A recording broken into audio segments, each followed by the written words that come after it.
নমস্কার, আপনারা দেখছেন সময় কলকাতা। খেলা হবে নিয়ে রয়েছে আমি সৈকত। চোখ রাখবো খেলার খবরের দিকে। ক্রিকেট দুর্নীতিতে যুক্ত থাকার অভিযোগে কিছুদিন আগেই গ্রেপ্তার হয়েছেন মনোজাত কালরা। আরও এক ভারতীয় বংশোদ্ভূত ক্রিকেটারের নাম জড়ালো ক্রিকেট দুর্নীতিতে। আমেরিকার ক্রিকেটার বোদুগাম অখিলেশ রেড্ডিকে শাস্তি দিল আন্তর্জাতিক ক্রিকেট সংস্থা।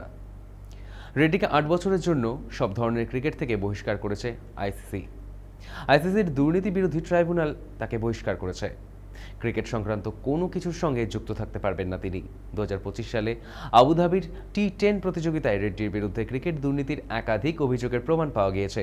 আইসিসি সূত্রে জানা গিয়েছে, ম্যাচের ফল প্রভাবিত বা পরিবর্তনের চেষ্টার অভিযোগ প্রমাণিত হয়েছে। অবৈধভাবে ম্যাচের ফল প্রভাবিত করে আইসিসির আচরণবিধির ২-১-১ ধারা লঙ্ঘন করেছেন রেড্ডি। অন্যান্য ক্রিকেটারদের ম্যাচ গড়াপেটার যুক্ত হতে প্রভাবিত বা উৎসাহিত করার অভিযোগও প্রমাণ হয়েছে। তাতে আইসিসির আচরণবিধির ২-১-৪ ধারায় দোষী সাব্যস্ত হয়েছেন রেড্ডি। শুধু তাই নয়, আইসিসির আচরণবিধির ২-৪-৭ ধারাতেও দোষী সাব্যস্ত হয়েছেন তিনি। গত বছর ২১শে নভেম্বর থেকে শাস্তি কার্যকর হয়েছে তার।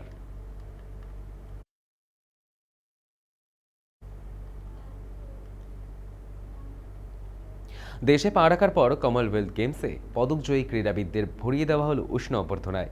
নয়াদিল্লির ইন্দিরা গান্ধী আন্তর্জাতিক বিমানবন্দরে মীরাবাই চানু, লভপ্রীত সিং সহ অন্যান্য ক্রীড়াবিদরা পা রাখতেই ফুলের মালায় তাদের অভ্যর্থনা জানানো হয়। ভারতে পা রাখার পর কমনওয়েলথ গেমসে মহিলাদের ভারোত্তোলনে ৪৯ কেজি বিভাগে সোনাজয়ী চানু জানিয়ে দিলেন তার পরবর্তী লক্ষ্যের কথা।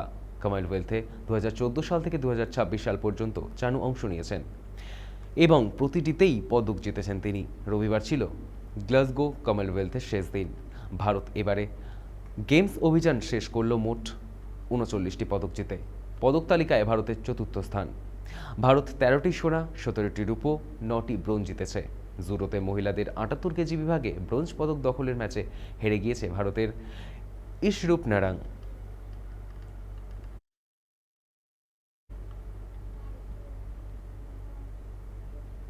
ব্রিটিশ নাগরিকত্ব নেওয়ার বিষয়টি নিজেই জানিয়েছিলেন মোহাম্মদ আমির।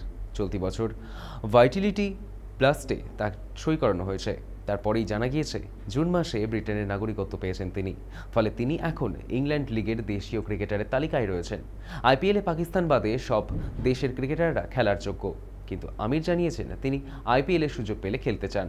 তখন আর পাকিস্তান সুপার লিগে তিনি দেশীয় ক্রিকেটার নন, তাই বিদেশি ক্রিকেটারের তালিকায় জায়গা পাবেন। চলতি বছর রয়্যালপিন্ডিতে খেলেছেন তিনি। ২০২৬ সালে যে ক্রিকেটারদের কেনা হয়েছে তারা ২ বছরের জন্য চুক্তিবদ্ধ, অর্থাৎ আমির আগামী মৌসুমেও দেশীয় ক্রিকেটার হিসেবে চুক্তিবদ্ধ।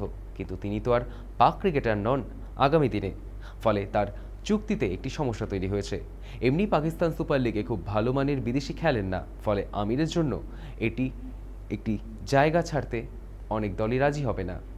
সেক্ষেত্রে পরের মরশুমে তার পাকিস্তান সুপার লিগে খেলা নিয়ে সংশয় তৈরি হয়েছে।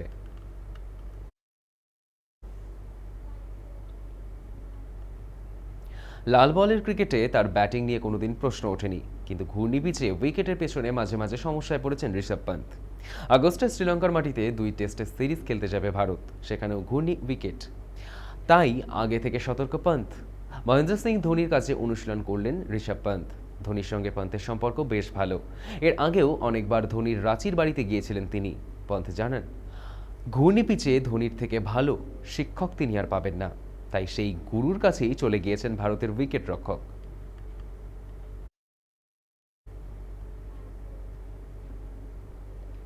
চলতি বছর আইপিএলে চেন্নাই সুপার কিংসের স্কোয়াডে থাকলেও ধোনিকে কোনো ম্যাচ খেলতে দেখা যায়নি। সেই চেন্নাইয়ের বুকেই নতুন রূপে আত্মপ্রকাশ করলেন এমএস ধোনি। মাদ্রাজ ইন্টারন্যাশনাল সার্কিটে বাইক নিয়ে নেমে পড়লেন তিনি। ভাইরাল ভিডিওতে দেখা যায় দ্রুত গতিতে বাইক চালাচ্ছেন এমএস ধোনি।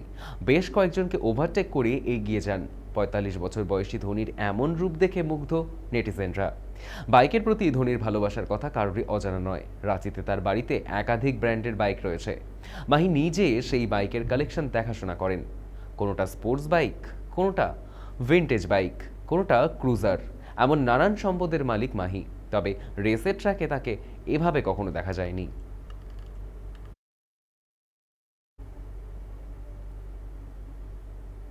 খেলা হবে এখনকার মতো এই পর্যন্তই। দেখতে থাকুন সময় কলকাতা। সময় বলবে সময়ের কথা।